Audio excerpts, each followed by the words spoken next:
नमस्कार,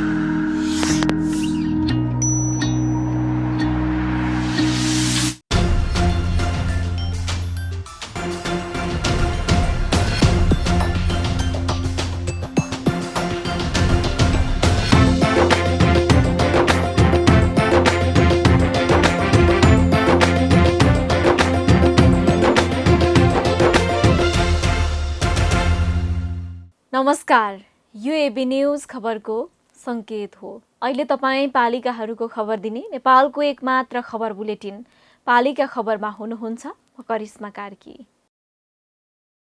पालिका खबर बुलेटिन पालिका खबर मिडिया हाउसले एबी न्यूज खबरमा गत असोज 1 गतेदेखि प्रत्येक दिन साँझ 6 देखि 7 बजेसम्म र दिउँसो 3 देखि 4 बजेसम्म पुनः प्रसारण गर्दै आइरहेको छ। आजको पालिका खबर प्रारम्भ गरौं मूल खबरबाट। धेरै उत्पादन हुने भन्दै DY 28 नामक धान रोपेका भक्तपुरका किसानको खेतमा बालै लागेन। बाला नलाग्ने धानको बिउ बेच्नेलाई कारबाही गर्न कृषकको माग। लुम्बिनी क्षेत्रका 4 नगरपालिका र स्पेनको काथेरेस नगरपालिका बीच भगिनी सम्बन्ध स्थापना। विकास निर्माणको क्षेत्रमा फड्को मार्ने अपेक्षा। अझै बनेन बैतडी जिल्ला अस्पतालमा अक्सिजन प्लान्ट। 2 सातामै जडान गर्ने उद्घोष गरेका नै अहिले मौन। ठेकेदारको लापरवाहीका कारण समयमा नबनेको दावी। झापाको कमल गाउँपालिकामा प्रादेशिक आयुर्वेदिक अस्पतालको भवन निर्माण। 20 करोड रुपैयाँको लागतमा बनेको भवनमा उच्च स्तरीय आयुर्वेदिक स्वास्थ्य सेवा दिइने। र जुम्लाको बहुउद्देशीय सभा हल 6 वर्षदेखि निर्माणको पर्खाइमा। कुनै पनि निकायले ध्यान नदिँदा अधिकांश भौतिक संरचना भत्किन थाले।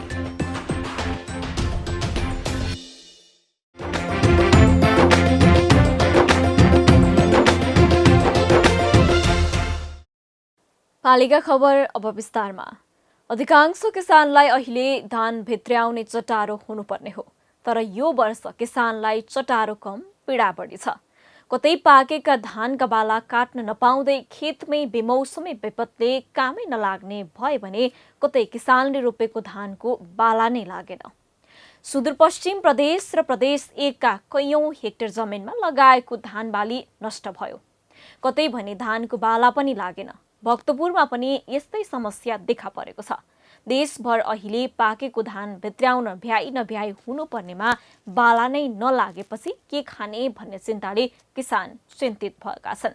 भक्तपुरबाट पालिका खबरदाता दीपना मुसेख्वालको रिपोर्ट। भक्तपुरमा पछिल्लो समय उन्नत जातको हाइब्रिड धान लगाउने कृषकको संख्या वात्तै बढ्यो। कम श्रम कम लगानी तर धेरै उब्जनी हुने आशमा हाइब्रिड धान धेरै किसानको रोजाइमा पर्यो। तर यस वर्ष हाइब्रिड धानको सोचे भन्दा उत्पादन निकै घटेको छ। सोचे अनुरूप उत्पादन नदिएपछि भक्तपुरका कृषक चिन्तित छन्। असारमा रोपेको धान पाक्न थालेसँगै अहिले कृषकलाई भ्याइ नभ्याइ हुनुपर्ने हो। तर यस वर्ष भक्तपुरका कृषक धान भित्राउन थाले पनि खुसी छैनन्। यस वर्ष कृषकले लगाएको धानको बाला नलागेपछि कृषक दुखी भएका हुन्। स्थानीय बजारबाट किनेर ल्याएको DY 28 नामक धानमा बाला नलागेको स्थानीयको गुनासो छ। धेरै उब्जनी हुने र धेरै फल दिने भएकोले बजारको बिउ पसलबाट प्रति केजी 800 देखि 1050 रुपियाँ तिरेर धान किनेर ल्याएको कृषक बताउँछन्। हामीहरूको त त्यत्रो धानमा त के अरे कति 15, 16, 20 आउँथ्यो होला। दिथेमा गरेर बढी आउँथ्यो होला। धानै छैन। 10 टोक्रो पनि छैन। सबै बताउँदा 10 टोक्रो पनि भएन। के गर्ने अब त्यस्तो भइरहेछ। साउन महिनासम्म धानको बोट र बाला राम्रो भए पनि उत्पादन दिने समयमा बाला सुकेर गयो। धानको बाला भए पनि बालामा भुस मात्रै छ। बालामा दाना अर्थात् धानको गेडा छैन। बाला सुकेर गएको छ। पात र बोट हरियो छ। बाला नलागेपछि पसल सञ्चालक र बिउ विक्रेतालाई सजाय दिन स्थानीय कृषकले माग गरेका छन्। व्यवसायको मनपरितन्त्र र सरकारद्वारा निकायले आवश्यक कदम नलिएकोले कृषक मारमा परेका हुन्। खेती किसानी गर्नुपर्ने मान्छे यसपालि खोइ धान त्यति राम्रो फल्दा नै फलेन। नफलेको त होइन, त्यति राम्रो बाला लागेन। जम्मै भुसै भुस भयो। अब यो कसलाई गएर के भन्ने हो है। यसको हामीले अब केही पाउँदैन होला। क्षतिपूर्ति केही पाउँदैन होला। पाउँछ भने कतैबाट मिलाइदिउँ। अब होइन भने अब सबको, मेरो मात्र होइन सबैको, यो सिबाडोल यो इलाका जम्मै नै धानको भुस मात्र फलेको छ। धान राम्रो फलेको छैन। 3 भाग जति खर्च भयो भने 1 भाग चाहिँ यो धानले उठाउँछ, 2 भाग चाहिँ घाटेमा जान्छ। आसमुरी पनि फलाउनलाई झिक्नुलाई गाह्रो भइरहेको छ। यो जातको धान लगायत अधिकांश कृषकको खेतमा धान फलेको छैन। विशेष गरी सूर्यविनायक नगरपालिकाको सिपाडोल, गुन्डु, कटुन्जे, नङखेल, नलिनचोक, चाँगुनारायण नगरपालिकाको नगरकोट क्षेत्र, सुडाल, ताथरीका फाँटमा धान फलेको छैन। नगरकोट क्षेत्रमा मात्रै करिब 300 रोपनीमा धान फलेको छैन। खेतमा धानका बोटमा बाला नलाएपछि परिवारका सदस्यले मात्रै धान काट्ने र भित्राउने गर्दै आएका छन्। सूर्यविनायक पसलबाट ल्याएको धानको बिउ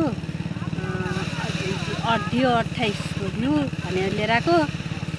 पहिला ल्याउने बेला त बिउ त राम्रै थियो, अहिले गेडा फाल्ने बेला चाहिँ खत्तम भयो।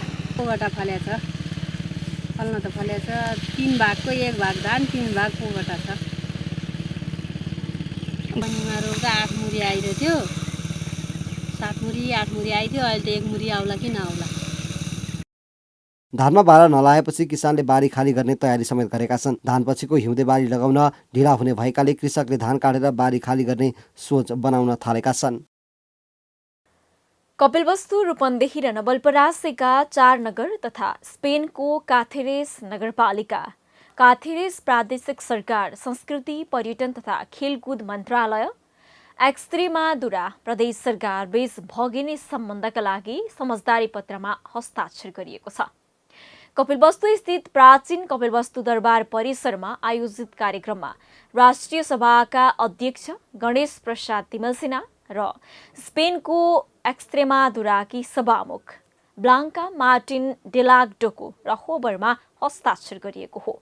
पालिका खबरका लागि एक रिपोर्ट।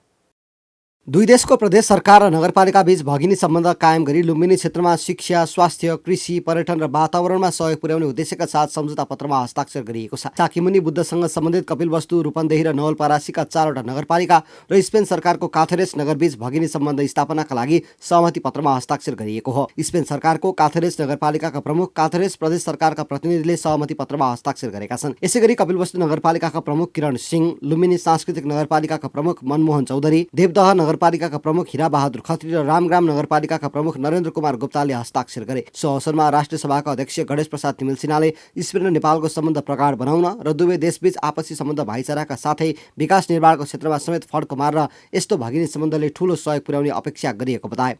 सब शान्तिको खोजीमा छन्। त्यो शान्ति हत्या र हिंसाबाट हुँदैन, अहिंसाबाट हुन्छ। एकले अर्कोलाई गर्ने सम्मानबाट हुन्छ, आदरबाट हुन्छ। हो त्यही कुराको खोजीमा अब विश्व लाग्दैछ। यसकारण यो कार्यक्रम मार्फत खास गरी लुम्बिनी गार्डन फाउन्डेसनले यो सबैको तारतम्य मिलाउने पुलको काम, अघि भने जस्तै पुलको काम गर्दै दुई देश, दुई महादेश र विश्वलाई नै अब नेपालको पहिचान फरक ढङ्गले गराउन स्पेनबाट त्यो सन्देश प्रवाह हुने गरी त्यो काम भइरहेको छ। स्पेन स्थित लुम्बिनी गार्डन फाउन्डेसनले स्पेनमा भएको विकासको क्रमलाई नेपालका बौद्ध नगरमा समेत ल्याइने र यस क्षेत्रको विकासमा स्पेनका नगरको समेत सहभागितालाई जोड दिने उद्देश्यले कार्यक्रम अघि बढाइएको जनाएको छ। बुद्ध ऋषिमले थालिएको कर्म हो। त्यसमा चाहिँ तपाईँहरूले सकारात्मक सोचले, सहयोग र भावनाले जोडिदिनु होला। अरू कुरा हाम्रो प्रयास जारी छ र यसैको एउटा ज्वलन्त उदाहरण यो यमो आज हुँदैछ। संसारभर अहिंसा, शान्ति, सद्भाव र भाइचाराको सन्देश प्रवाह गर्ने शान्तिका अग्रदूत गौतम बुद्धको भूमिमा आएर बुद्ध नगरसँग भगिनी सम्बन्ध राख्ने कार्यको शुभारम्भ गर्न पाउँदा निकै खुसी रहेको काथेरेस नगरका प्रमुख प्रदेश सरकारका प्रतिनिधिको भनाइ छ। महिला समानता, पर्यावरण संरक्षण, कृषि क्षेत्रको विकास लगायतका क्षेत्रमा सहकार्य गर्ने दाबी उनीहरूको छ। निश्चित रूपमा एउटा लक्ष्य गन्तव्य प्राप्त गर्छ, जसले दुई देश बीचको सम्बन्धलाई मात्र सुदृढ गर्दैन, गौतम बुद्धका शान्तिका सन्देशलाई विश्व सामु पुर्याउँदै अब हाम्रा आवश्यकता अथवा हाम्रा चाहिने भोलिका दिनमा यहाँका आवश्यकताहरूको पहिचान गरेर त्यसलाई प्राप्त गर्ने सन्दर्भमा समेत महत्त्वपूर्ण भूमिका चाहिँ यसले निर्वाह गर्छ। काथेरेस नगरसँग भगिनी सम्बन्धबाट स्पेनको नगरको सिकाइलाई यस क्षेत्रमा प्रयोग गर्न पाइने र स्पेन सरकारबाट समेत थप सहयोग प्राप्त हुन सक्नेमा 4 नगरपालिकाका नगर प्रमुखको भनाइ थियो। भगिनी सम्बन्ध स्थापनाको सहमति पत्रलाई अक्षरश पालना गराउन 4वटा नगरपालिका, प्रदेश सरकार र केन्द्र सरकारको समेत महत्त्वपूर्ण भूमिका आवश्यक रहेको उनीहरूको भनाइ थियो। बुद्धको 29 वर्षसम्म बिताएको त्यस कर्मभूमिमा र उहाँको राजधानीमा आज हामी हाम्रा विदेशबाट आएका पाहुनाहरूलाई अवलोकन गर्न पाउँदा हामी नगरवासीहरू साह्रै नै हर्षित र उत्साहित छौँ र हामी भर्खरै एमओ गरेका छौँ। निश्चित रूपले नै भविष्यमा हामी यी दुवै सरकारले एक आपसी सहकारको आधारमा, एक आपसी समझदारीको आधारमा कृषि, स्वास्थ्य लगायत विभिन्न क्षेत्रहरूमा हामी एउटा सहकारको आधारमा हामी अगाडि बढ्नेछौँ भन्ने मैले विश्वास लिएको छु। काथेरेस नगरपालिकाका प्रमुख तथा प्रतिनिधि र प्रदेश सरकारको प्रमुख तथा प्रतिनिधिले शाक्यमुनि बुद्धका पिता राजा शुद्धोधनको प्राचीन राजदरबार क्षेत्र, सम्राट अशोकले स्थापना गरेको अशोक स्तम्भ लगायतका कपिलवस्तुका बौद्धकालीन स्थलहरूको अवलोकन समेत गरेका थिए। पालिका खबर बुलेटिनमा अब पालो ओपन ब्यालटको। आजको ओपन ब्यालटमा हामीले उत्कृष्ट स्थानीय तह बनाउन स्थानीयको कस्तो भूमिका हुनुपर्छ भनेर विभिन्न जिल्लावासीलाई सोधेका छौँ।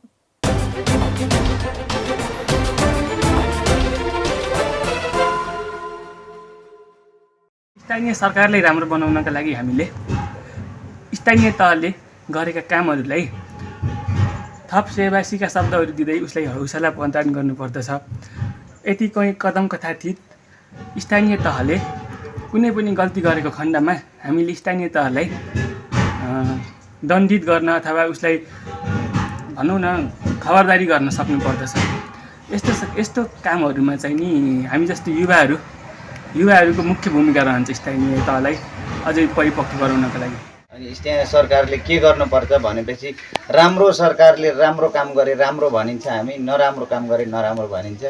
अनि हाम्रो लागि पनि केही गर्नुपर्छ। हामी गरिबीहरूको लागि पनि हामी चाहिँ दुखित पीडित भएर दो डबटामा बस्दै आएका छौँ।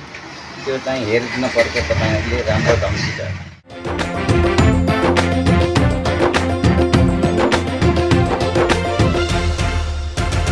पालिका खबरको सिलसिला अझै जारी छ, त्यसअघि विश्राम अघि मूल खबर। धेरै उत्पादन हुने भन्दै DY 28 नामक धान रोपेका भक्तपुरका किसानको खेतमा बालै लागेन। बाला नलाग्ने धानको बिउ बेच्नेलाई कारबाही गर्न कृषकको माग। लुम्बिनी क्षेत्रका 4 नगरपालिका र स्पेनको काथेरेस नगरपालिका बीच भगिनी सम्बन्ध स्थापना, विकास निर्माणको क्षेत्रमा फड्को मार्ने अपेक्षा। अझै बनेन बैतडी जिल्ला अस्पतालमा अक्सिजन प्लान्ट। 2 सातामै जडान गर्ने उद्घोष गरेका नै अहिले मौन। ठेकेदारको लापरवाहीका कारण समयमा नबनेको दावी। झापाको कमल गाउँपालिकामा प्रादेशिक आयुर्वेदिक अस्पतालको भवन निर्माण। 20 करोड रुपैयाँको लागतमा बनेको भवनमा उच्च स्तरीय आयुर्वेदिक स्वास्थ्य सेवा दिइने। र जुम्लाको बहुउद्देशीय सभा हल 6 वर्षदेखि निर्माणको पर्खाइमा। कुनै पनि निकायले ध्यान नदिँदा अधिकांश भौतिक संरचना भत्किन थाले।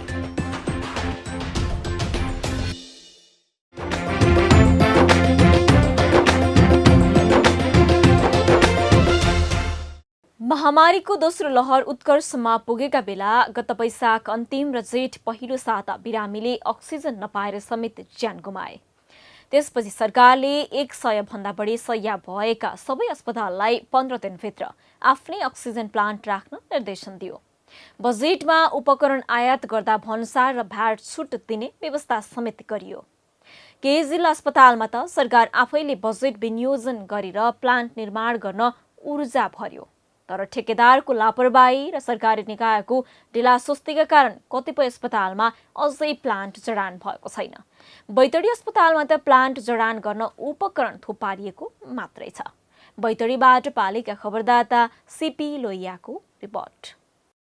बैतडीमा गत आर्थिक वर्षमा अक्सिजन प्लान्ट बनाउन सङ्घ सरकारबाट बजेट छुट्याइएको थियो। कोरोना भाइरसको संक्रमण तीव्र भएपछि र बिरामीले अक्सिजन पाउने मुस्किल हुँदा जिल्ला अस्पतालमा अक्सिजन प्लान्ट बन्ने कुराले सबै उत्साहित भएका थिए। 2 हप्ताभित्रै अक्सिजन प्लान्ट बन्न सक्ने घोषणा समेत गरियो। छिट्टै अक्सिजन प्लान्ट स्थापना हुन्छ कि भन्ने सबैलाई आश पनि लाग्यो। तर असार मसान्त त के अर्को आर्थिक वर्ष सुरु हुँदासम्म अक्सिजन प्लान्ट बन्न सकेको छैन। अहिले प्लान्ट निर्माणका लागि आवश्यक पर्ने 2वटा सामग्री जिल्ला अस्पताल प्राङ्गणमा राखिएको छ। यसबाहेक कुनै पनि काम भएको पाइँदैन। जिल्लामै पर्याप्त अक्सिजन उत्पादन हुने भन्दै उत्साहित बनेका जिल्लावासी अहिले निराश भएका छन्। यो हामीले पनि सुनेका थियौँ कि अक्सिजन प्लान्ट अब यहाँ छिट्टै नै योभन्दा अगाडिको गत वर्षमा जुन हाम्रो कोभिड-19 को सङ्क्रमण 81 बढेपछि प्रत्येक जिल्ला अस्पतालमा अक्सिजन प्लान्ट र बैतडीमा पनि सरकारबाट बजेट विनियोजित भइसकेको र लगभग यहाँ उपकरण पनि आइसकेको हामीले सुनेका थियौँ। तर यसमा सरकारको भन्दा नि सरकारले अब ठेकेदारहरूलाई ठेकापट्टा दिने काम, यस्तो काममा ढिलाइ हुन्छ। यो ठेकदारको पनि लापरवाही हुन्छ। यसमा टेन्डर भएपछि पनि काम नगरिदिने, यसमा चाहिँ सेवाग्राही मारमा पर्छ। सरकारी काममा ढिलासुस्ती हुन्छ भन्ने कुराको ज्वलन्त उदाहरण अक्सिजन प्लान्ट निर्माणमा देखिएको छ। अक्सिजन प्लान्ट स्थापना गर्न सङ्घीय सरकारबाट रकम समेत विनियोजन भइसकेको छ। योजनाको ठेक्का पाएको ठेकेदार कम्पनीको लापरवाहीका कारण अक्सिजन प्लान्ट बन्न नसकेको देखिन्छ भने सरकारवाला समेत मौन रहँदै आएका छन्। व्यवस्थापन समिति भनौँ कि अस्पताल व्यवस्थापन समिति पनि बनिसकेको छ। अस्पतालका आफू त्यो प्रशासन चलाउने व्यक्तिहरू पनि त्यहाँ छन् होला, तर के हेरिरहेछन् त्यो बडा अफसोसको कुरा छ। अनि यस्तो बिमारी चाहिँ यो महारोग, यो चाहिँ मतलब कि कोरोनाको यो महामारी यसरी आइरहेछ, अहिलेसम्म मतलब कि त्यो बिमारीहरू देखा परिरहेछन्। अक्सिजन आवश्यक हुन्छ तिनीहरूको लागि र अन्य यो मतलब कि हिउँदको सिजनहरूमा बालबच्चाहरू, वृद्ध इत्यादिहरूलाई समेत अक्सिजनको आवश्यकता पर्छ। तर अक्सिजन प्लान्ट जडान गर्ने भनेर आइसकेको कुरा अहिलेसम्म किन नभएको यो बडा अफसोस छ। कि हाम्रो यहाँको व्यवस्था भनौँ अथवा यो के माथिबाट मन्त्रालयले नहेर्या हो कि अथवा यहाँको व्यवस्थापनहरूले नहेर्या हो कि के भन्न सकिन्छ। यो बडा अफसोसको कुरा छ। 1,18,00,000 रकममा गत असार महिनामै काम सम्पन्न गर्ने भनेर हेल्थ केयर काठमाडौँसँग ठेक्का सम्झौता भएको थियो। तर सम्झौता अनुसार ठेकेदारले काम नगर्दा प्लान्ट बन्न सकेन। हेल्थ केयरसँग बारम्बार कुरा गर्दा बल्ल आधा जति निर्माण सामग्री पुर्याइएको छ भने आधा सामान कहिले आउने हो टुङ्गो छैन। अझै पनि अक्सिजन प्लान्ट निर्माण कहिले हुन्छ भन्ने कुराको कसैले मिति तोक्न सकेका छैनन्।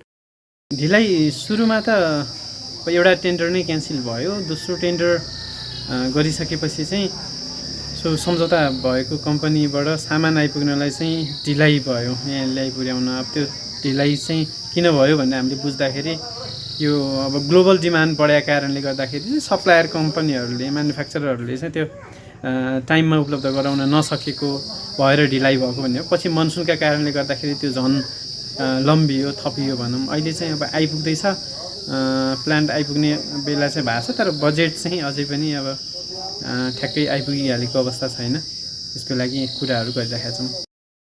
अक्सिजनको आवश्यकता कोरोनाका बिरामीलाई मात्रै पर्दैन, दीर्घरोगीदेखि जो कोहीलाई पनि आवश्यक पर्दछ। तर अत्यावश्यक विषयमा नै सरकारवाला निकायको चासो नहुनु लज्जाको विषय भनेको छ। ठेकेदार कम्पनीलाई झकझक्याएरै भए पनि समयमा प्लान्ट निर्माण गर्नुपर्छ भन्ने कुरातर्फ सबैले हेक्का राख्न जरुरी छ। पालिका खबर बुलेटिनमा अब पालो पालिका टकको।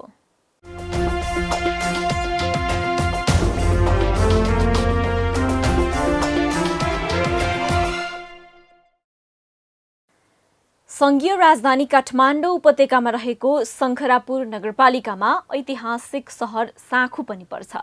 विभिन्न कला संस्कृतिले धनी, मेला, पर्व तथा जात्रा भइरहने शङ्खरापुरको ऐतिहासिक महत्त्व जोगाउँदै कसरी विकास निर्माण भइरहेको छ, काठमाडौँ उपत्यकामा हुनुको फाइदा के छन् आदि विषयमा केन्द्रित रहेर शङ्खरापुरका मेयर सुवर्ण श्रेष्ठसँग कुराकानी गर्दैछौँ। मेयर साहब नमस्कार अनि स्वागत छ यहाँलाई पालिका टकमा। धन्यवाद, नमस्कार। मेयर साहब हामी सुरुवात गरौँ। शङ्खरापुर ऐतिहासिक सहर रहेको नगरपालिका हो। नगरको ऐतिहासिक पक्ष जोगाउँदै कसरी विकास निर्माण अघि बढाउनु भएको छ सुनाइदिनुहोस् न। हामी शङ्खरापुर नगरपालिकामा यो पौराणिक ऐतिहासिक कुराहरू सबभन्दा काठमाडौँभरिमा एकदमै चाहिँ सामरिक महत्त्वका चाहिँ हामीसँग चाहिँ त्यस्ता चाहिँ पुरातात्विक कुराहरू हाम्रा सम्पदापट्टि हाम्रा वैद्यनाथ मन्दिर, मणिपुर, सालनदी क्षेत्र रहेका छन्। यस्ता धार्मिक स्थलहरूको चाहिँ हामीले संरक्षण गर्दै अनि धेरै हाम्रा हामीसँग रहेका त्यस्ता चाहिँ पर्यटनको विकास गर्ने धेरै चाहिँ हाम्रा खाली जग्गाहरू, हाम्रा चाहिँ धेरै जङ्गलहरू पनि रहेका कारणले गर्दाखेरि हामी शङ्खरापुर नगरपालिकामा एउटा चाहिँ पर्यटनको चाहिँ विकासहरू चाहिँ हामी सम्भव छ र त्यसलाई चाहिँ अगाडि बढाउनुपर्छ भन्ने सोचका साथ हामीले यो पुरातात्विकसँगै हामीले यस्ता चाहिँ आय आर्जनसँग जोडेर हामीले पर्यावरण विकासको लागि शङ्खरापुर नगरपालिका अगाडि बढेको छ र तीसँग जोडेर हामी शङ्करापुर नगरपालिका काठमाडौँको सबभन्दा अलिकति पिछडिको नगरपालिका पनि हो। यहाँ धेरै आवश्यकताहरू छ। यहाँ विद्यालयहरू निर्माण गर्नुपर्ने छ, स्वास्थ्यमा क्षेत्रमा अगाडि बढ्नुपर्ने छ, शिक्षाको गुणस्तर अगाडि बढ्नुपर्ने छ। हाम्रा बाटाघाटाहरू धेरै चाहिँ हाम्रा चाहिँ खोल्नुपर्ने, स्तर उन्नति गर्नुपर्ने छ। ती कुराहरू खानेपानी पुर्याउनु पर्ने छ। धेरै खेतीयोगी जमिनहरू हामीसँग रहेका छन्, ती ठाउँमा चाहिँ सिँचाइहरू पुर्याउनु पर्ने छ र ती लगायत हामी चाहिँ जुन खालको चाहिँ समावेशिताका कुराहरू गरेका छौँ, यिनीहरूको पनि चाहिँ कसरी चाहिँ उनीहरूको चाहिँ आत्मनिर्भर चाहिँ र चाहिँ भोलि स्वरोजगार बनाउन सकिन्छ भन्ने चाहिँ सोचका साथ शङ्करापुर नगरपालिका हामीले अगाडि बढेका। मेयर साहब, जस्तो यो कला संस्कृति जात्रा पर्व तथा मेलाहरू भइरहने शङ्खरापुरमा नगरपालिकाले नगरभित्रका कला संस्कृति जोगाउन चाहिँ के कस्तो कार्यक्रम अघि बढाएको छ? हामीले शङ्करापुर नगरपालिकामा हाम्रो कला संस्कृति एकदमै यो धनी नगरपालिका हो। यसमा अब बिस्तारै हाम्रा चाहिँ अब भाषाहरू, हाम्रो जनजाति तामाङहरू पनि रहेका छन्, हामी नेवारहरू पनि रहेका छौँ। उनीहरूको चाहिँ अहिले भाषाहरू पनि लोप हुने हो कि भन्ने अवस्थामा ती भाषाहरूलाई पनि हामीले कसरी संवर्धन गर्ने भन्ने हामी नगरपालिकाकै एउटा पाठ्यक्रम बनाएर अगाडि बढ्ने हो कि भन्ने सोचका साथ त्यो तयारी हामी लागिरहेका छौँ।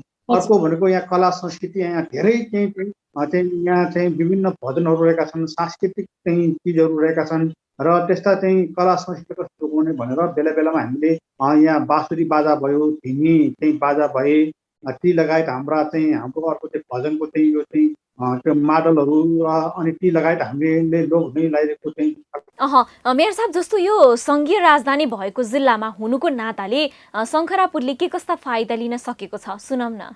अब यो चाहिँ फाइदा चाहिँ अब चाहिँ जुन किसिमले हामीले सोचे हो त्यो किसिमले फाइदा त हामीले पाइरहेका छैनौँ। तथापि केही फाइदाहरू हामीले लिएका चाहिँ पाएका पनि छौँ।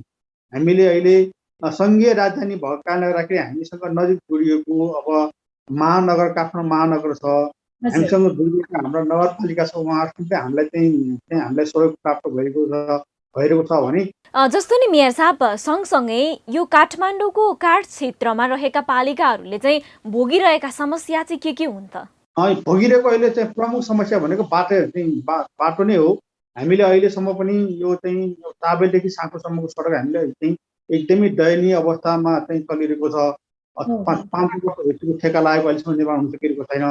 र एउटा वडाबाट अर्को चाहिँ हामीले चाहिँ पहुँच मार्ग हाम्रो चाहिँ जुन नगरपालिकासम्म आउने सडकहरू पनि हामीले निर्माण गर्न सकिरहेका छैनौँ। एकदमै पहाडी जिल्लाहरू, पहाडी चाहिँ भागहरू हामीसँग चाहिँ वडाहरू पर्छन् होइन। सबभन्दा ठुलो चुनौती भनेको सडकै हो। मेयर साहब, कार्यकालको अन्तिम वर्षमा हुनुहुन्छ। बितेका 4 वर्षमा आफूले गरेका काम फर्केर हेर्दा कतिको सन्तुष्ट हुनुहुन्छ यहाँ? एकदमै सन्तुष्ट, किन भन्दाखेरि हामी 4 वर्ष भनेको धेरै समय पनि होइन, थोरै समयमा, किनभने नयाँ नगरपालिका हो। हामी आफ्नै भवन थिएन, भाडामा बसिरहेका छौँ, हाम्रा वडा भवनहरू थिएनन्। हामीले 72 सालमा ठुलो सबभन्दा चाहिँ काठमाडौँभरिमा सबभन्दा असर पारेको, प्रभाव पारेको क्षेत्र भनेको शङ्करापुर नगरपालिकाकै हो। भएको कारणले गर्दाखेरि हामीले अहिले 3टा वडा भवनहरू हामीले लगभग बन्ने अवस्था, हामीले हस्तान्तरण गर्ने अवस्था छौँ। नगरपालिका भवन बनाउन गइरहेका छौँ। जस्तो मेयर साहब, यो निर्वाचनमा प्रतिबद्धता व्यक्त गर्नु र कार्यक्षेत्रमा खटिएर प्रतिबद्धता पुरा गर्दा तालमेल मिलेको चाहिँ छ कि छैन? होइन, हामीले किन भन्दाखेरि हामीले जति चाहिँ हामीले प्रतिबद्धता जाहेर गरेका छौँ, सक्ने कुराहरूमा चाहिँ प्रतिबद्धता जाहेर गरेका छौँ, नसक्ने कुरा प्रतिबद्धता जाहेर गरेका पनि छैनौँ। त्यसले गर्दाखेरि अहिले हामीले जति पनि कुराहरू प्रतिबद्धता चाहिँ जाहेर गरेका कुराहरू, अघि मैले धेरै कुराहरू पनि राखेँ, धेरै कुराहरू हामीले अहिले पाइपलाइनमा पनि हामीले चाहिँ छिराएका छौँ। त्यसमा केही कामहरू, धेरै कामहरू अहिले सक्दै पनि आइरहेका छौँ।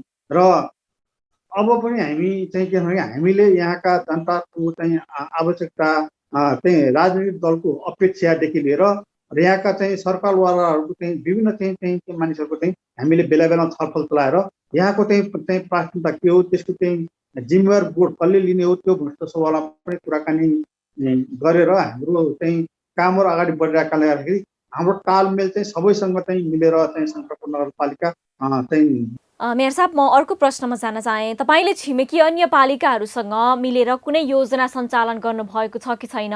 पालिका बीचको सम्बन्ध चाहिँ कस्तो हुनुपर्छ जस्तो लाग्छ मेयर साहब? कायेश्वरी मनोरा नगरपालिकाको र गोकर्णेश्वर नगरपालिका नगरपालिकाको हामीले 2 वर्ष भयो नियमित बजेटहरू प्राप्त गरेका छौँ र यसै गरी महानगर नगरपालिकाले पनि हामीले चाहिँ यहाँको चाहिँ सम्पदा पर्यटन क्षेत्रको विकास गर्नको लागि हामीले सहयोग प्राप्त गरिदिएका छौँ। त्यसकै आधारमा रहेर कायेश्वरी र यो चाहिँ मनोहर नगरपालिका र गोकर्णेश्वर नगरपालिका हामीले सालनेरी क्षेत्रको हामीले एउटा चाहिँ गुरु योजना बनाएका छौँ। त्यसको आधारमा त्यहाँ हामीले उहाँको सहयोगबाट त्यहाँ खर्च गरेका छौँ भन्दाखेरि महानगर नगरपालिकाले हामीले शङ्करपुर नगरपालिका जुन मानव बस्ती सुरुवात भएको क्षेत्र एकदम धार्मिक स्थल क्षेत्र हामी बौद्धिक मन्दिर यहाँका चाहिँ मेन विशेष गरी पर्यटन धार्मिक पर्यटन क्षेत्र एउटा चाहिँ बौद्धिक क्षेत्र अर्को सालनेरी क्षेत्रको विकासको लागि चाहिँ हामीले ती पैसाहरू चाहिँ प्रयोगमा र उपयोगमा चाहिँ हामीले लगाइरहेका छौँ। अन्तिममा छौँ मेयर साहब, हामी कार्यकालको अन्तिम वर्षमा हुनुहुन्छ। यो वर्ष के कस्ता कार्यक्रमलाई प्राथमिकता दिनुभएको छ सुनौँ न मेयर साहब। नगरपालिकाको भवन हामीले अहिले चाहिँ बनाउन सुरु गरिरहेका छौँ। त्यो सम्पन्न गर्ने 3टा वडा भवनहरू हामीले बनाएका छौँ। ती हस्तान्तरण गर्ने प्रक्रियामा बढेका छौँ र अन्य सडकहरू हाम्रो सामरिक महत्त्वको बाटो भनेको हाम्रो यो सिन्धुपाल्चोक जोड्ने सडक पनि हामीसँग सामरिक बाटो हो। छोटो दूरीको बाटो काठमाडौँमा छोटो दूरी बाटो हो। साँकुदेखि दक्षिण पोवा नाङ्लेबारी फर्केश्वर हाम्रो यो चाहिँ बाहुने पार्टी मेलम्चीसँग जोड्ने बाटो हामीले अहिले निर्माणको प्रक्रियामा अगाडि बढिरहेका छन् र अन्य सडकहरू पनि हामीले चाहिँ हाम्रा चाहिँ बजेटले चाहिँ हामीले एउटा गुणस्तरीय बाटो हामीले अहिले चाहिँ अगाडि बढेका छौँ भने ती सँगसँगै पर्यटन क्षेत्रहरू हाम्रो मनपुर क्षेत्र एउटा 65 फिटको बुद्ध सहितको हामीले त्यहाँ चाहिँ एउटा पर्यटन क्षेत्रको चाहिँ हामीले त्यहाँ कामहरू गर्दैछौँ। बजेटको मैले भनिसकेँ त्यहाँ कामहरू गरेका छौँ र जनताले थाहा पाउने कामहरू चाहिँ हामीले चाहिँ गर्नुपर्छ भन्ने आधारका सोचका साथ हामीले हाम्रो कामहरू एकदम रफ्तारका साथ अगाडि बढेर हामी सम्पन्न गर्ने तर्फबाट चाहिँ अगाडि बढेका छौँ। हजुर, हस् त मेयर साहब, यो महत्त्वपूर्ण समयको लागि यहाँलाई धेरै धेरै धन्यवाद। धन्यवाद।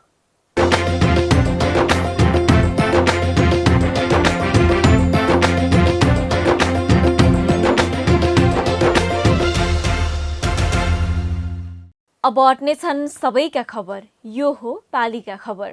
पालिका खबरको सिलसिला अझै जारी छ, त्यसअघि विश्राम अघि मूल खबर। धेरै उत्पादन हुने भन्दै DY 28 नामक धान रोपेका भक्तपुरका किसानको खेतमा बालै लागेन। बाला नलाग्ने धानको बिउ बेच्नेलाई कारबाही गर्न कृषकको माग। लुम्बिनी क्षेत्रका 4 नगरपालिका र स्पेनको काथेरेस नगरपालिका बीच भगिनी सम्बन्ध स्थापना। विकास निर्माणको क्षेत्रमा फड्को मार्ने अपेक्षा। अझै बनेन बैतडी जिल्ला अस्पतालमा अक्सिजन प्लान्ट। 2 सातामै जडान गर्ने उद्घोष गरेका नै अहिले मौन। ठेकेदारको लापरवाहीका कारण समयमा नबनेको दावी। झापाको कमल गाउँपालिकामा प्रादेशिक आयुर्वेदिक अस्पतालको भवन निर्माण। 20 करोड रुपैयाँको लागतमा बनेको भवनमा उच्च स्तरीय आयुर्वेदिक स्वास्थ्य सेवा दिइने। र जुम्लाको बहुउद्देशीय सभा हल 6 वर्षदेखि निर्माणको पर्खाइमा। कुनै पनि निकायले ध्यान नदिँदा अधिकांश भौतिक संरचना भत्किन थाले।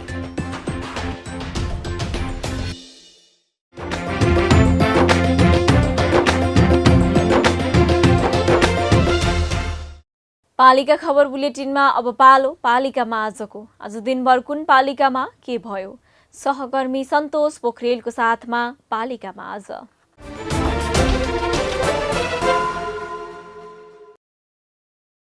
डोटीको आदर्श गाउँपालिकाले विद्यालयका कर्मचारी र बाल विकास सहजकर्ताको तलब वृद्धि गर्ने।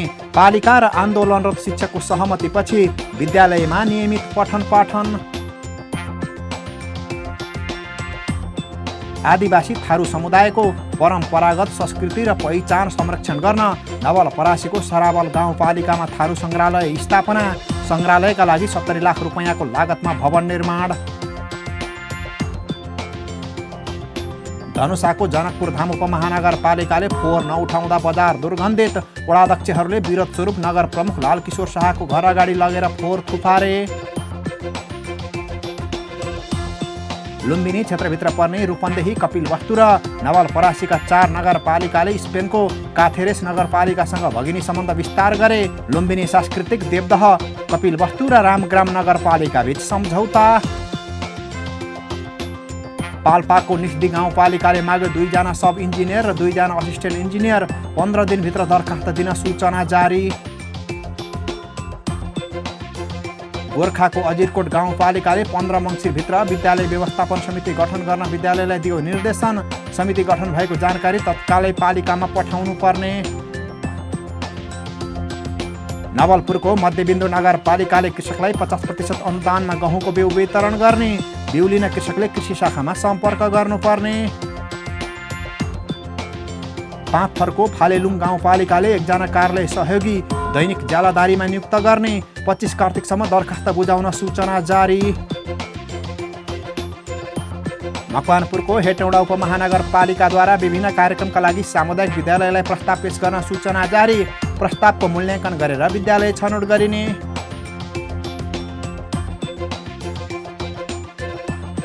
सुर्खेतको लेकबेसी नगरपालिकाले कृषकलाई अनुदानमा उन्नत जातको गहुँको बिउ वितरण गर्ने। बिउ लिन कृषकले पालिकामा निवेदन दिनुपर्ने।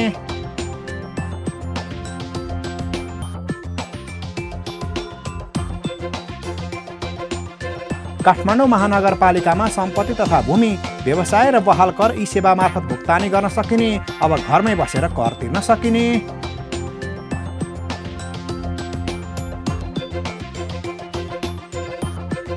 सिन्धुलीको कमलमाई नगरपालिकाको आयोजनामा सिलामे स्वास्थ्य चौकीमा निःशुल्क स्वास्थ्य शिविर सम्पन्न। पालिकावासीले पाए घर नजिकै स्वास्थ्य सेवा।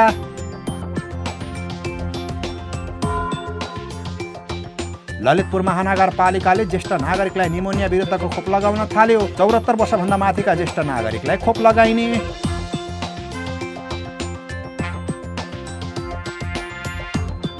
उदयपुरको चौदण्डीगढी नगरपालिकाद्वारा स्थानीय गैर सरकारी र सामुदायिक संस्थाबाट झोलुङ्गे पुल निर्माणका लागि प्रस्ताव आह्वान सम्बन्धी सूचना जारी। इच्छुक संस्थाले पालिकामा दरखास्त बुझाउनु पर्ने। अख्तियार दुरुपयोग अनुसन्धान आयोगद्वारा महोत्तरीको मटिहानी नगरपालिका वडा नम्बर 5 का वडाध्यक्ष रामबहादुर महतो र सहायक कम्प्युटर अपरेटर ऐबुल राइन विरुद्ध विशेष अदालतमा भ्रष्टाचारको मुद्दा दायर। सेवाग्राहीसँग घुस लिएको खुलासा। काठमाडौँ महानगरपालिकाको करिब 4 करोड 30 लाख लगानीमा लुम्बिनीमा बन्यो वज्रयान विहार। राष्ट्रपति विद्यादेवी भण्डारीले गरिनु उद्घाटन। शैक्षिक सत्र सुरु भएको 7 महिना बितिसक्दा पनि सप्तरीको छिन्नमस्ता गाउँपालिकाका विद्यार्थीको हातमा पाठ्य पुस्तक पुग्न सकेन। शिक्षक तलबबाट वञ्चित।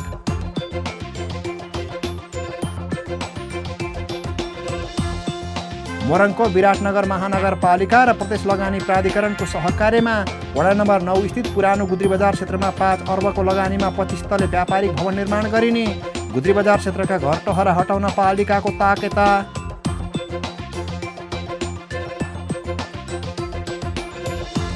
तिहार तथा छठ नजिकिएपछि रौतहटको मौलापुर नगरपालिकाले सरसफाई अभियान सुरु गर्यो। अभियानमा पालिका र स्थानीयको सहभागिता। र गाउँ सेवा परिवार स्याङ्जाद्वारा कालीगण्डकी गाउँपालिकालाई औषधि तथा स्वास्थ्य सामग्री प्रदान।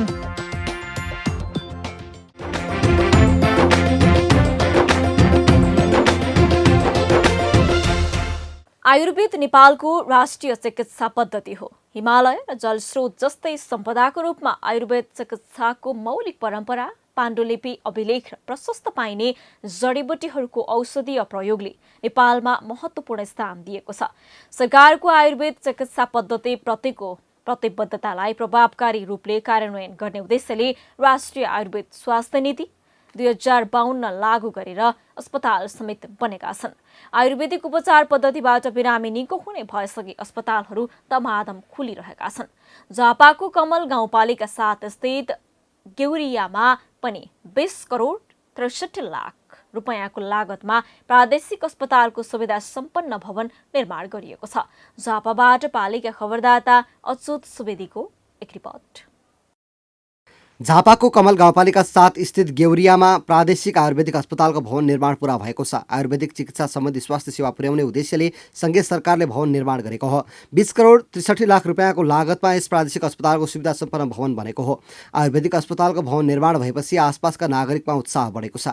नागरिकले स्तरीय आयुर्वेदिक सेवा आफ्नै ठाउँबाट पाउन सक्ने भन्दै अब एलोपेथिक पद्धतिबाट निको नभएका र सन्तुष्ट नभएकाले पनि आफ्नै ठाउँमा विशेषज्ञ स्वास्थ्य सेवा पाउने भन्दै स्थानीय हर्षित भएका हुन्। होइन भरिसकेको चाहिँ छिटो चाँडो गरेर नमरिकन हामीले देख्न पाउँछौँ कि भन्ने चाहिँ छ। अब देख्न पाइने हो कि अब नदेखिने हो, कहिलेसम्म बनिने हो त्यो चाहिँ भन्न सकिएन। जति छिटो चाँडो बनिएदेखि राम्रो हुने थियो, देखिन्थ्यो। अब सञ्चालन चाहिँ अहिले भएको छैन। अब कहीँबाट त्यस्तो पहल आएको छैन। अहिले जुन बनेर कम्प्लिट भइसकेको बेलामा पनि अब धेरै 1 वर्ष जति नै हुन आँटिसक्यो यो जिम्मा लिएको पनि। अब यो यहाँनिर यो आइदिएदेखि चाहिँ हामीलाई सहज हुन्थ्यो। हामीले अब यहाँ आयुर्वेदिक अब दबाईहरू पाइन्थ्यौँ। हामीले सर्वसाधारणहरूलाई अलिक धेरै टाढा गइराख्नु पर्ने थिएन। भवन निर्माण गर्न सङ्घीय सरकारले 23 करोड 51 लाख रुपियाँमा बोलपत्र आह्वान गरेको थियो। त्यसमा रविना खनाल जेबीले सुरुको सम्झौता रकम 19 करोड 51 लाख रुपियाँमा भवन निर्माणको जिम्मा पाएको थियो। पछि भवनको बनावटमा केही परिवर्तन भएपछि कुल 20 करोड 63 लाख रुपियाँमा भवनको काम सम्झौता अनुसार सम्पन्न भएको छ। 2075 असार 31 गते भवन निर्माणका लागि सम्झौता भएको र सम्झौता बमोजिम 2077 असार 31 गते निर्माण सम्पन्न गरिसक्नु पर्ने थियो। तर कोभिडका कारण 1 वर्ष म्याद थप गरी 2078 असार 25 गते भवनको निर्माण सम्पन्न भएको हो। यो चाहिँ 50 बेडको आयुर्वेद औषधालय हो। यो 50 बेडमा चाहिँ आयुर्वेदसँग सम्बन्धित विभिन्न पाइल्सका छारसूत्र सम्बन्धी अथवा आयुर्वेदसँग औषधिसँग चाहिँ अपरेसनसम्म हुने अपरेसन थिएटर, वार्डहरू, ओपिडीहरू यस्ता खालका चाहिँ र अरू पनि आयुर्वेदसँग सम्बन्धित खालका रोग व्याधहरूको उपचार गर्नको लागि चाहिँ यसमा व्यवस्था गरिएको छ। यो भवन करिब 22 करोडको लागतमा चाहिँ इस्टिमेट भएको थियो भने यसको निर्माण कार्य सम्पन्न हुँदाखेरि 20 करोड 79 लाख 57,607 रुपियाँमा मुहक्कर र कन्टिजेन्ट समेत खर्च भएको स्थिति छ। अस्पताल करिब 2 बिघा 1 धुर क्षेत्रफलमा फैलिएको छ। अस्पताललाई स्थानीय मणिकुमार भण्डारी लगायत आधा दर्जन स्थानीयले संयुक्त रूपमा करोडौं मूल्य पर्ने जग्गा दान दिएका थिए। सुरुमा यसलाई पूर्वाञ्चल क्षेत्रीय आयुर्वेद चिकित्सालय नाममा शिलान्यास गरिएको थियो। 2075 साल भदौ 7 गते तत्कालीन प्रधानमन्त्री केपी शर्मा ओलीले भवनको शिलान्यास गरेका थिए। पछि सङ्घीय संरचना भनेपछि यसलाई प्रादेशिक आयुर्वेदिक अस्पताल बनाउने र यसको सञ्चालन तथा व्यवस्थापनको जिम्मा प्रदेश 1 सरकारलाई दिने निर्णय भएको थियो। यो अस्पताल सञ्चालनमा आएपछि प्रदेश 1 वासीले उच्च स्तरीय आयुर्वेदिक स्वास्थ्य सेवा पाउनेछन्। आयुर्वेदिक चिकित्सा सम्बन्धीको मेडिकल कलेज बनाउने गरी भवनका आवश्यक संरचना बनाइएको छ। हाम्रो ठाउँमा जुन आयुर्वेदिक अस्पताल बनिएको छ यो त एउटा गौरवको कुरा हो। प्रदेश स्तरकै आयुर्वेदिक अस्पताल हो। यहाँ चाहिँ अब हाम्रा नागरिकहरूले उपचार पाउँछन्, टाढा टाढा जानु पर्दैन। विपन्न परिवारहरू जसले चाहिँ लाखौँ रुपियाँ आज स्वास्थ्यमा खर्च गरिराख्नु भएको छ, आफ्नै घरमा बसेर उपचार गर्न सहज बन्छ। यो त कमल गाउँपालिकाको एउटा गौरवको कुरा हो भन्ने लाग्छ। आयुर्वेदिक उपचार पद्धतिबाट जुन जुन स्वास्थ्य सेवा दिइन्छ त्यसका लागि विशेष कक्ष हुने गरी संरचना निर्माण गरिएको छ। छुट्टै बहिरङ कक्षदेखि आयुर्वेदिक पद्धतिबाट एक्सरे, सघन उपचार कक्ष, एनआइसियु जस्ता आवश्यक कक्ष पनि बनाइएको छ। सबै वार्ड फराकिला छन् भने योगा हलको पनि छुट्टै प्रबन्ध गरिएको छ। प्रसुति सेवा पनि यहाँबाट दिन सकियोस् भनेर त्यस सम्बन्धीको कक्ष पनि निर्माण गरिएको छ। न गाउँ न सहर छुट्दैनन् कुनै खबर। यो हो पालिका खबर। पालिका खबरको सिलसिला अझै जारी छ। त्यसअघि विश्राम अघि मूल खबर। धेरै उत्पादन हुने भन्दै DY 28 नामक धान रोपेका भक्तपुरका किसानको खेतमा बालै लागेन। बाला नलाग्ने धानको बिउ बेच्नेलाई कारबाही गर्न कृषकको माग। लुम्बिनी क्षेत्रका 4 नगरपालिका र स्पेनको काथेरेस नगरपालिका बीच भगिनी सम्बन्ध स्थापना। विकास निर्माणको क्षेत्रमा फड्को मार्ने अपेक्षा। अझै बनेन बैतडी जिल्ला अस्पतालमा अक्सिजन प्लान्ट। 2 सातामै जडान गर्ने उद्घोष गरेका नै अहिले मौन। ठेकेदारको लापरवाहीका कारण समयमा नबनेको दावी। झापाको कमल गाउँपालिकामा प्रादेशिक आयुर्वेदिक अस्पतालको भवन निर्माण। 20 करोड रुपैयाँको लागतमा बनेको भवनमा उच्च स्तरीय आयुर्वेदिक स्वास्थ्य सेवा दिइने र जुम्लाको बहुउद्देश्यीय सभा हल 6 वर्षदेखि निर्माणको पर्खाइमा कुनै पनि निकायले ध्यान नदिँदा अधिकांश भौतिक संरचना भत्किन थाले।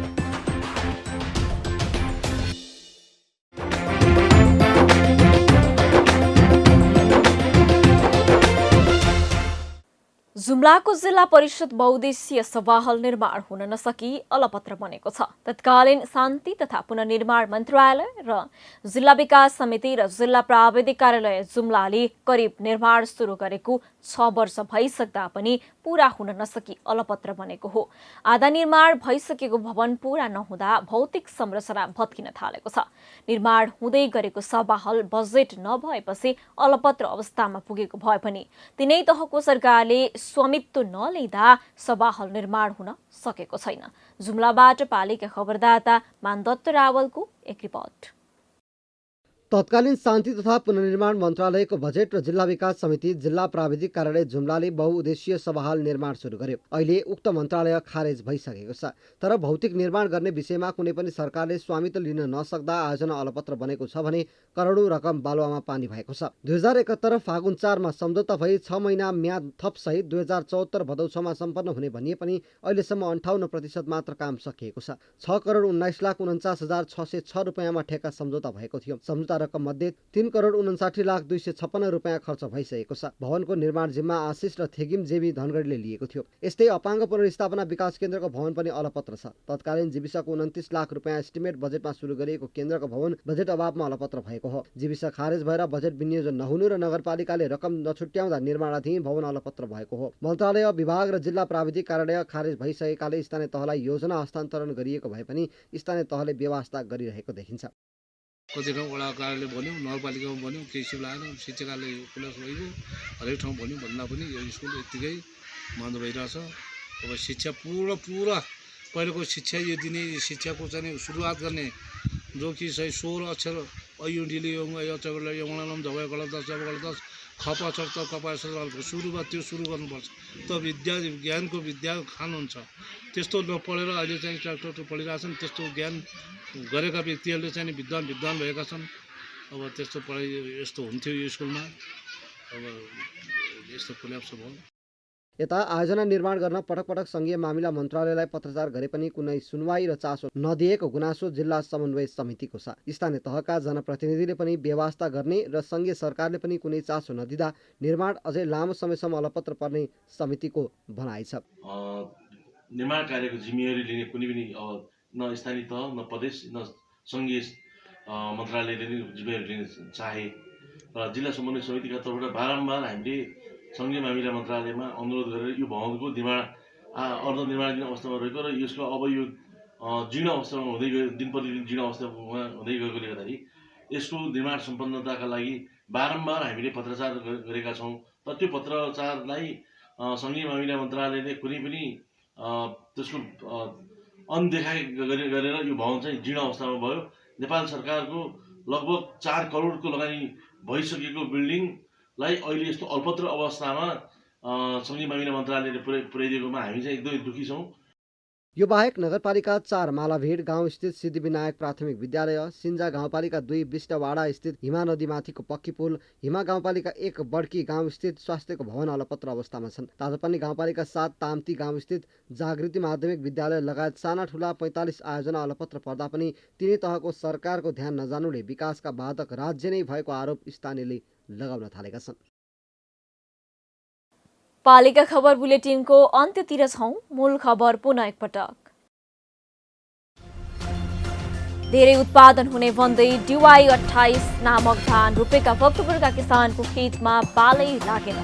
बाला नलाग्ने धानको बिउ बेच्नेलाई कारबाही गर्न कृषकको माग। लुम्बिनी क्षेत्रका 4 नगरपालिका र स्पेनको काथेरेस नगरपालिका बीच भगिनी सम्बन्ध स्थापना। विकास निर्माणको क्षेत्रमा फड्को मार्ने अपेक्षा। अझै बनेन बैतडी जिल्ला अस्पतालमा अक्सिजन प्लान्ट। 2 सातामै जडान गर्ने उद्घोष गरेका नै अहिले मौन। ठेकेदारको लापरवाहीका कारण समयमा नबनेको दावी। झापाको कमल गाउँपालिकामा प्रादेशिक आयुर्वेदिक अस्पतालको भवन निर्माण 20 करोड रुपैयाँको लागतमा बनेको भवनमा उच्च स्तरीय आयुर्वेदिक स्वास्थ्य सेवा दिइने। र जुम्लाको बहुउद्देशीय सभा हल 6 वर्षदेखि निर्माणको पर्खाइमा कुनै पनि निकायले ध्यान नदिँदा अधिकांश भौतिक संरचना भत्किन थाले।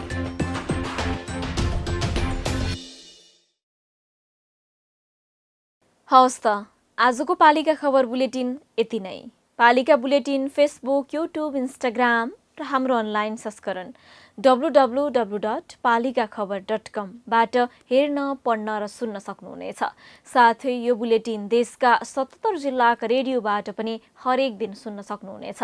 पालिकाहरूको गतिविधि समेटिने नेपालको एकमात्र खबर बुलेटिन पालिका खबर लिएर भोलि पुनः आउने नै छौं।